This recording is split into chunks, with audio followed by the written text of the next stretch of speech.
Hey guys, welcome to Rihanna's Lens, where I interact with you about the components in the STEM fields and introduce you to fascinating people who passionately inhabit the scientific and technical frontiers of our society.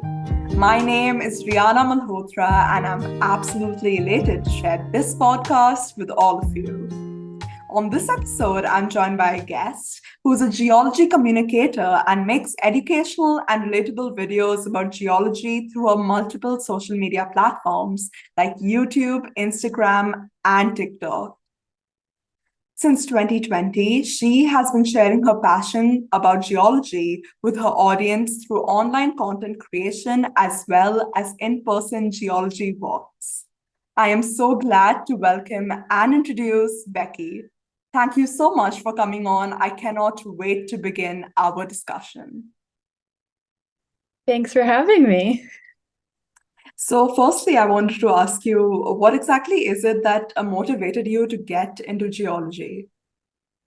So my story was kind of like I just kind of stumbled upon it. I never really knew that geology was a option for something to study until I was already in college. So I was in my second year, I think, or maybe it was the end of my first year of college, and I was still undecided. So I was looking at all these majors, like the list that they have on the website for your school. And I was like trying to figure out what might be interesting for me. And I saw geology and I was like, wow, I didn't even know that was like a thing. So I kind of just like took a leap and switched that day, like when I saw it, which is kind of crazy when you think about it, because I had never even taken a geology class. But I figured if I didn't like it, I could just switch back to something else. So I had the first class, the Geology 101, and immediately I was like, okay, this is definitely the right choice for me. And it kind of just like all the puzzle pieces kind of like fell into place because I realized like I had always been interested in this stuff, but I just never knew that it was like something I could actively pursue. Right. So, were you interested in high school at all? Like when you were introduced to the topic in elementary or high school, were you ever interested in it, or did it like develop later? So I was interested when I took earth science. I think I took it in middle school, like eighth grade maybe. And I definitely was interested in it. Like I really liked learning about the earthquakes and doing those like where you do like the three circles and then Right. like find where the earthquake was. And then like making the topographic maps and everything. I just thought it was fun. But then like I had like a very different idea of what science was when I got to high school. And I kind of had like this idea that I personally wouldn't be able to be a scientist for some reason. Like I thought that I couldn't handle it or it wasn't smart enough or it was too much work. And I didn't really continue learning about geology after earth science, just like most people after they take earth science, they kind of are just like, okay, moving on to like the other classes. And I never like knew that it was something people studied in college. So it kind of never crossed my mind to like continue being interested in it because I was like, kind of what's the point pretty much? Because a lot of the focus is on things like biology or physics or chemistry. And I didn't really like those sciences very much. So I kind of just had this idea that science was a big no-no for me. Right. So I think geology is one subject that you learn in school at first, but it's not given a lot of, weightage as such compared to other subjects. At least for me, my high school experience, I was told about it, but wasn't given that much of importance until like later on. So yeah, I Yeah. know that it was still a dabbling interest until college. So then what did your educational journey look like? So if you did not pick, when it's time during the end of high school, you have to pick a subject to pursue Mhm. a career in. So what did that journey look like? So when I was in high school, I had no idea what I wanted to study in college. I kind of thought maybe something revolving around I don't even know. I don't even know what I like thought I would want to study. I got to college, I was undecided, and then when I picked geology, from that point on, I was like full steam ahead. So my geology degree started out with like the basic classes, and then you have to take um like the other science classes like chemistry, physics. I had to take some math classes like calculus. All of that was really great in teaching myself that like I could do a lot more than I thought I was capable of, which was a really cool experience because I feel like a lot of people, a lot of young people, a lot of women, think that maybe they can't do something, especially science or like something STEM related. So it was really, I guess, like empowering for me to like show myself I could do these hard things and take these hard classes. And some of them I didn't do like amazing in, but a lot of the geology classes I did like I did pretty well in. And just like the experience of getting a geology degree is so unique because it's a mix of the classes, which are kind of hard sometimes because they're science and math, but then you also get the field experience of going on the field trips. They could be like day trips, like on campus even, because I went to school on a Great Lake. So we had access to like some really cool like natural spaces on campus and near campus. So I was really lucky to have that. And then I also was able to do like camping trips with the geology department at my school. We were lucky enough to have like the resources for that and the professors that like organized it and were passionate about it. And then a lot of geology students usually at the end of their degree, sometimes kind of in the middle, you do some kind of field course. So I did my field camp after I had finished all my other classes. So I had actually walked at graduation and then I wasn't even like officially done with my degree yet. I had to go to this field course for 4 weeks in the summer. And that was a great experience too, because that was another example of learning that I could do things that are scary and hard. Right, definitely. So then when you were experiencing all these things, what is the first thing that you experienced as a geologist that was like, yeah, this is the field I want to be in, and this is finally that moment that I have found out that this is the career I would want to venture in. So when was that moment? That's such a great question. I don't even know. I think it was probably like I can't think of like one specific moment, but I would have to say it was probably like the first few field trips I took when I was like connecting with other people that were also interested in this stuff. Like it's like really cool because I didn't really hear of geology until like majoring in it, and then all of a sudden there's just like this whole group of people who are also interested in this and also found something that they're passionate about. And that was a really cool experience, especially because leading up to that, I felt kind of lost and kind of like didn't know where I belonged kind of thing. So it was cool just like bonding with other people that have the same interests as me and learning from each other and just like working together outside and like it's so the field of geology is so creative. It's you have to like have a pretty creative, curious mindset. And that was really interesting to me. It's still always interesting to me because there's just like endless things to learn and explore and questions to ask. So I found that really exhilarating. Yeah, absolutely. I feel like once you find a particular group of people that have the same interests as you, and you can Yeah, talk to them about it and interact with the different ways that geology interests you, that is something that would bind you further into that career. So in exactly. that essential group of people that have the same passions and ambitions as you, I think is so crucial, whether it's in Yeah, college or later on in your job that you're pursuing. It's so essential. yeah, 100%. So then, as a geologist, what is one of the coolest rock or anything that you have discovered? Huh. I I really like well, I have some rock samples next to me that I prepared for this interview, but I really like, I guess like something that I've seen in person.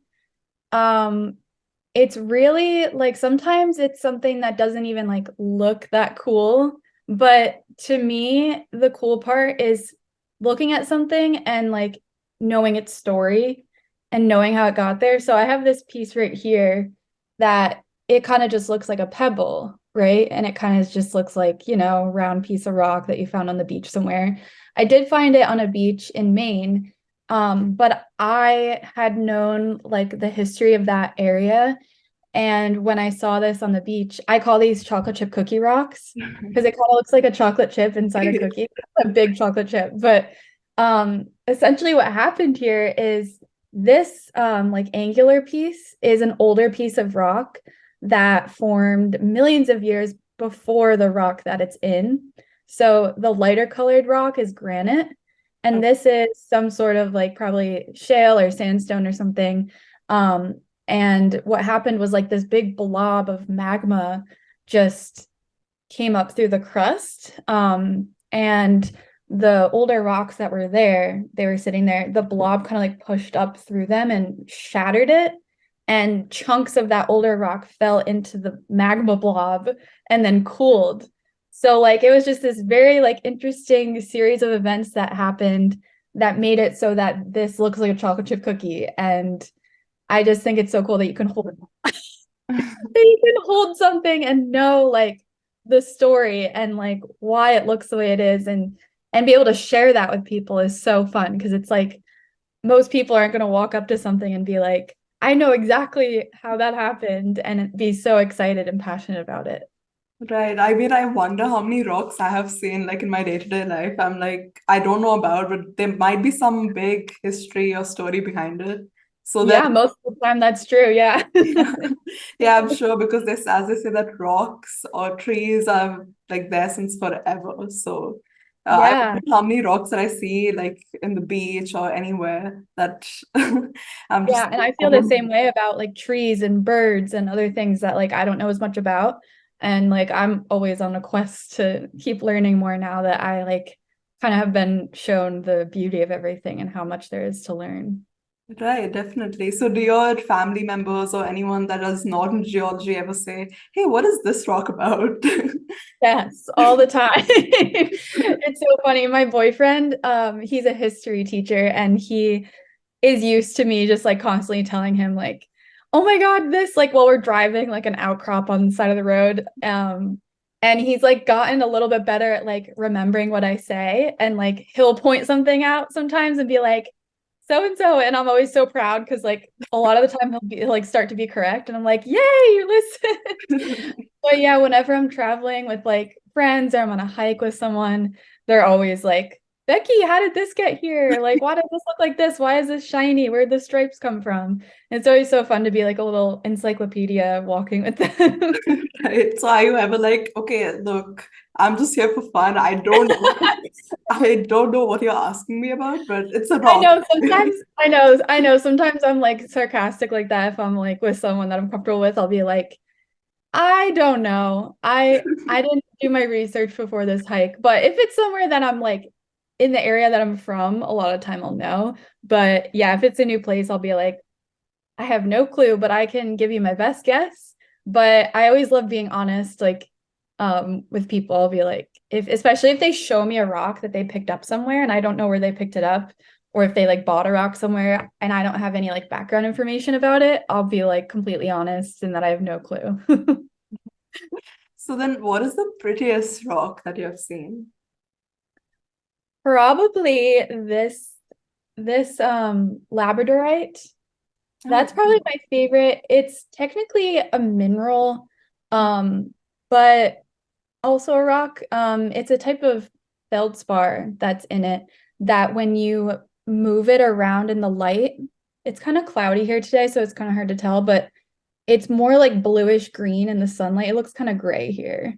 But I have a couple videos on my social media where if you rotate it, oh, there you go.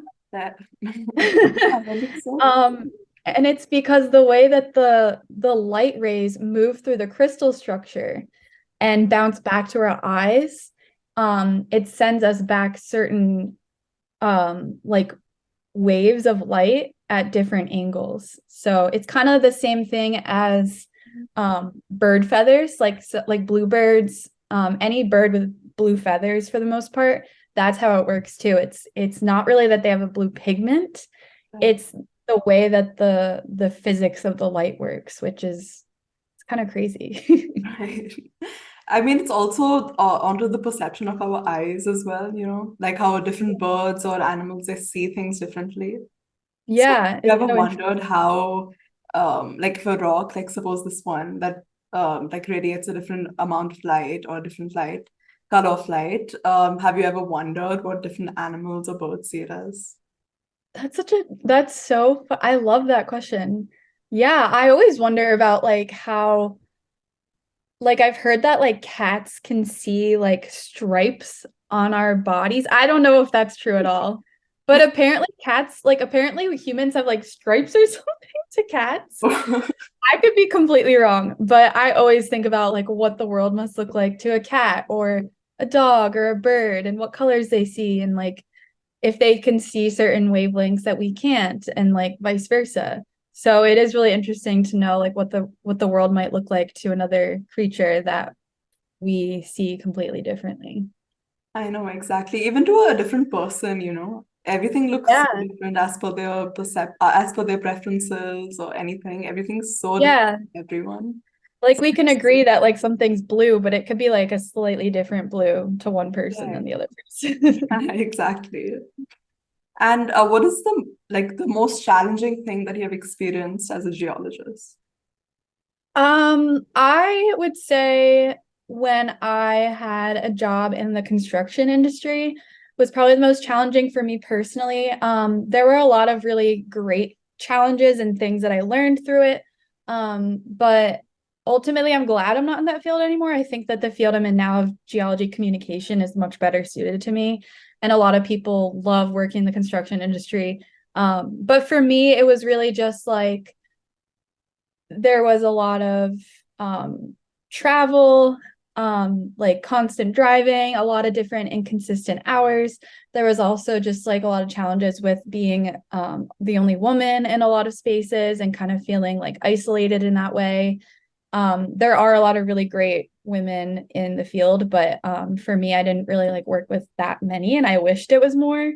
Because when I did work with a woman on a job, it felt like I not only felt safer, um, but also just like more like maybe understood, I guess is the word, like that I would be listened to maybe a little bit more and I could like let my guard down a tiny bit. Um, but yeah, there's a lot of pros and cons to the industry. I would say that was probably the most challenging for me, but I just love like constantly learning and constantly challenging myself in like my current field where I am now, constantly pushing myself out of my comfort zone. Like when I first started making videos, I was really uncomfortable on camera. That was a big challenge I overcame. And just like learning what works and what doesn't. And yeah, it's a constant learning process for sure. Absolutely. So, like, did you face any discrimination as a woman in geology? A lot of the time, I think it was my age as well as my gender. When I would show up on a job and it would be like me and like two other men or something, a lot of the time I was met with respect, but at the same time, you could tell that like they're kind of wondering, like, does she know what she's doing? Like, why is she here? Like, how is she gonna tell us what to do? Because a lot of the time I'd be kind of like in charge of like um telling them like where to drill or when to stop and like things that they had to like listen to me for, and they're probably wondering like this girl looks like she just got out of school, like what is she doing telling me what to do. And I did just get out of school, but that was my job and I was just trying to do my job. But I mean, I did face like a lot of I did meet a lot of really wonderful people, but the bad experiences do tend to stand out more even if they're not as often. So the few times that I did face discrimination, it wasn't really always like, hey, you're a woman, like you can't do this job. It was more so being objectified. um and not yeah, and just being treated like I wasn't there to work, that kind of thing. But that was a lot of the time from people that I wasn't working directly with. It was more so people, other people that were on the site or like even just someone on the street. And it was kind of just something I had to accept was part of the job sometimes, which isn't very fun. Yeah, I mean, like when it gets to the point to just accept that something like this happens, I mean, it's really not fair, I would say, because if a man with the same amount of qualifications and the same, if they wear even an attire that is completely more revealing as they Yeah. so um nothing Yeah. to And be I would said and against. I would like intentionally make sure that I looked like not put together. Like I wouldn't wear any makeup. I would wear my hair like in a low ponytail. I'd wear like baggy pants just to make sure that like I wasn't, wearing anything that someone could like comment on. But even then, like that doesn't matter, Like Exactly. it's the people saying these things that the fault is on, not what the women are wearing. Yeah, exactly. I mean, you're in that place to basically work, right? And everyone's together. So why are they giving the attention? Basically, they are the ones that are putting all the attention on the clothing that you're wearing, right? It's your Yeah, work, so you're for a specific goal, right? And exactly. Especially when you're wearing like a hard hat and like a vest and like work boots. It's like, do I look like I'm here to flirt with you? Like, I'm just here to do my job and go home. exactly. And then what led you to start geocommunication? So, what made you decide to make videos and explore more about geology with your viewers and audience? Yeah, so that experience at that job where I wasn't very happy kind of inspired that a little bit because it was actually in 2020 when the pandemic started that I had left that job and was feeling just kind of like discouraged because it was my first job out of college and I had all these hopes graduating with my degree that like once I got a job in my field I would be set. I would be happy, fulfilled. Like that was my end goal. And then when I felt disappointed from that, when I had reached that goal, it was very discouraging for me because I still had this passion and this interest in geology, but I felt like I wasn't able to use it. And I felt like although this field had its own things that I could learn from it, and its own challenges and things that I could get from it, it wasn't what I thought. And I wasn't really specifically talking about geology a lot of the time. Like I was looking at rocks sometimes, like rock cores. I was looking at soils, which did use my degree, but for the most part, I wasn't really like expanding my knowledge on geology. And I wanted to keep that alive, keep my like interest alive. So I started making videos first on YouTube, just like explaining why I like geology. My first video, I think, was like 10 things 10 reasons I love geology or like 10 reasons why I'm glad I got my geology degree. And that really helped me kind of like start bringing that to life again.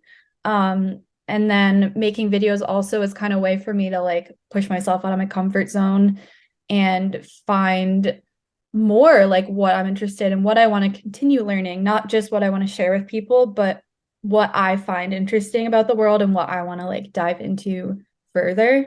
So I'm still in that journey, but that really was the spark for me, for sure. So, do you ever receive any comments that like have taught you something or have excited you to delve further into a topic?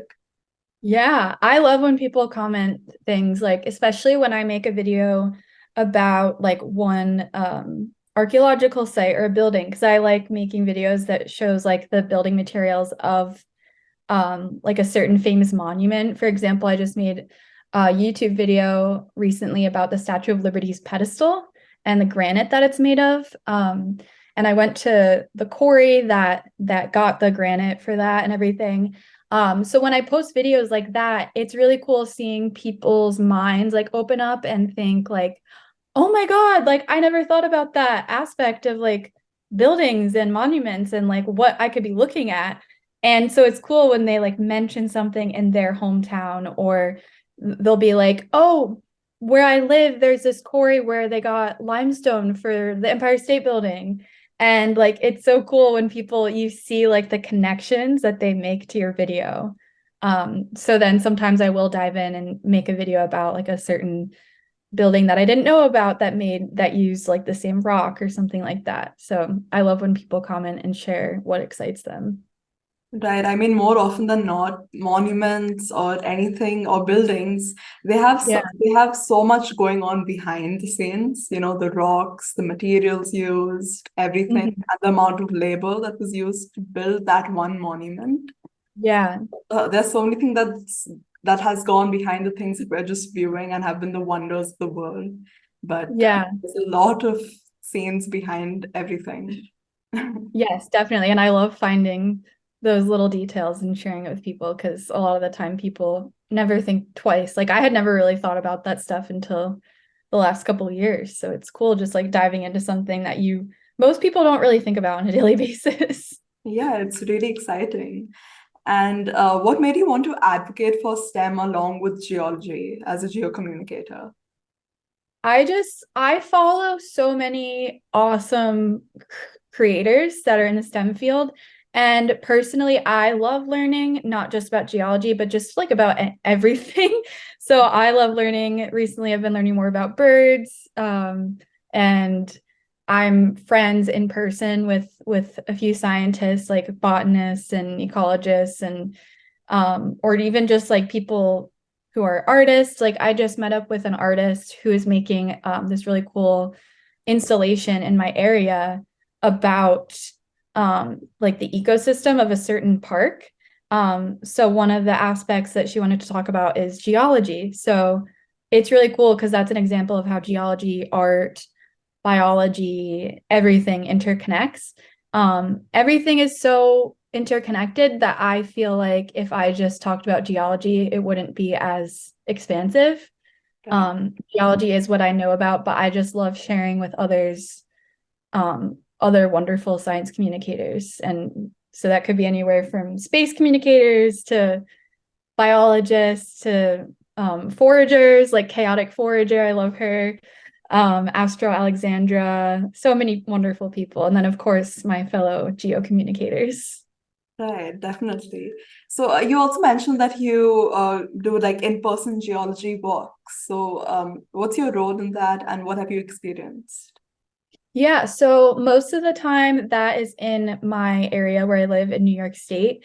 So I have like relationships with local organizations like land conservancies or just like educational centers that either they'll reach out to me or I'll go to like one of their events and we'll like kind of talk about putting together an event or something. So I've done walks for school classes where we walked around a city and talked about the urban geology. So I would point out, I would do a little research beforehand and we'd pick out certain stops at buildings on the streets and we'd go and I'd be like, "Hey, so what do you see here?" And I'd let them like observe first, and then I would tell them like what I know about it. But it was really fun. This one I did with I'd say the age range was probably like 8 to 12. And it's really cool because they were pointing out things that I hadn't seen when I was like planning the walk. They'd be like, "Oh, what's this?" And I'd be like, "Oh, I didn't even see that." Like, and then I would learn something new. So I just love in-person events too, because as much as I like connecting with people online, there really is an aspect of in-person communication that is really wonderful. Just getting to see what people connect with and the questions they have and seeing their faces as you're explaining something and seeing when it connects with them versus when they're kind of like, what is she talking about? So it's also just like a great way for me to learn about my communication skills, and what I can do better both in person and online. I mean, like they're so inquisitive. So the more questions they ask you, you're like, okay, so you even develop that more of an interest in you and you Yeah, gain more knowledge yourself as well. So they ask you exactly. so many questions, like asking why to every single question, to Yes. every single answer or anything. It's like, okay, but why? And then you're like, Yeah. okay, it goes like this, and then you just develop your own knowledge as well. Yeah, I think kids are amazing because that's like one of the things I love about geology is that it makes me feel like a kid again. It brings back my childlike wonder and it kind of like awakens that part in me where I'm like, why does that look like that? Because that really is what science is. It's asking questions, and I think kids really do that naturally. Yeah, definitely. So, has a child ever asked you the most insane question and you're like, okay, let me think about it and I'll get back to you. So, was there anything like that? I don't know. Not anything I can think of, but something that did surprise me was I did have this one kid that like already knew a bunch of stuff that I was saying. Like he was like, I would start talking about something and he would be like, yeah, and then this, and this. Like I was talking about like glacial lakes, Okay. and he already knew like the name of it, when it formed. This kid was like 8. And I was just like blown away because it really just like reminded me like how cool kids are and like how they can surprise you and what they're interested in. Right. Yeah, absolutely. So, what are your plans for the future? That's a great question. I feel like right now I'm kind of just figuring things out. I really love where I'm at right now. There's a lot of fun things that I'm working on, and I would love to just continue what I'm doing because I really find that sharing my passions and sharing what I'm interested in, showing people that you can be interested in something and pursue it as a career, even if you think maybe you can't, is really important because I didn't really discover that until later in college, and I wish I had known that earlier. And I just love science communication. I love communicating with people, sharing what I'm interested in, learning what people like, and getting people to learn and see a new perspective of the world is just really, really rewarding for me. So, any way that I can continue doing that, if I could make this my career, long-term career, that would be the dream for sure. Yeah, that's awesome. And is there any advice that you would like to share to anyone wanting to pursue geology? Yes, I mean, I guess just like if you're interested in something, whether it's geology or anything STEM or just anything, um, just start like learning about it, start making things. Specifically, if you're interested in science communication, I was just giving someone advice about this too, is really just start making stuff and start learning, start doing stuff. You don't need anyone's permission. You don't need all these fancy tools and stuff that helps, but you really just have to start somewhere. And for me, that was the hardest part of like thinking I was allowed to do it, thinking like that I had to wait until like a certain thing happened or whatever is really just like the biggest obstacle for me personally. So just like get a book or start watching videos or start making your own videos and learning about things through that. Because I feel like I needed someone to tell me that, like, just start. You'll figure it out on the way. Like my first videos were not great. So But I mean, it's the progress that counts, you know. yeah, it's really rewarding. Like if I had automatically just gotten to this point right away, it wouldn't have been as rewarding to see myself grow. Right. Well, that was some really amazing advice. And that's it for this week's episode. Thank you so much, Becky, for coming on my podcast. I had such Thank an amazing you. time talking to you. Yes, it was so great talking to you. And I love what you're doing here. I think it's really important. Like what I was just saying, you're spreading the word about STEM fields and showing people what's out there. And I think that's really awesome. Yeah, thank you so much. And I also watched some of your videos. They're so interesting. I couldn't stop watching one video after the Oh other. my God, I was thank just like, you. wow, this is so interesting. So if Thank you you want to so much. shout out your social media, please do so.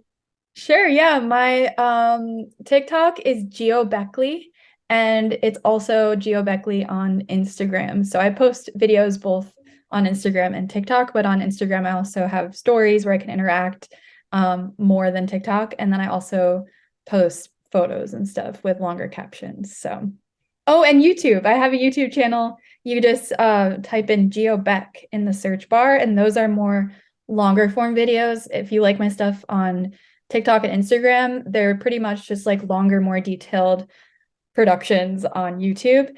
And I also have a TV show with a local streaming platform and production company in my area called Hudsy. because I live in the Hudson Valley. So we have a show that we make together about geology called New York Rocks.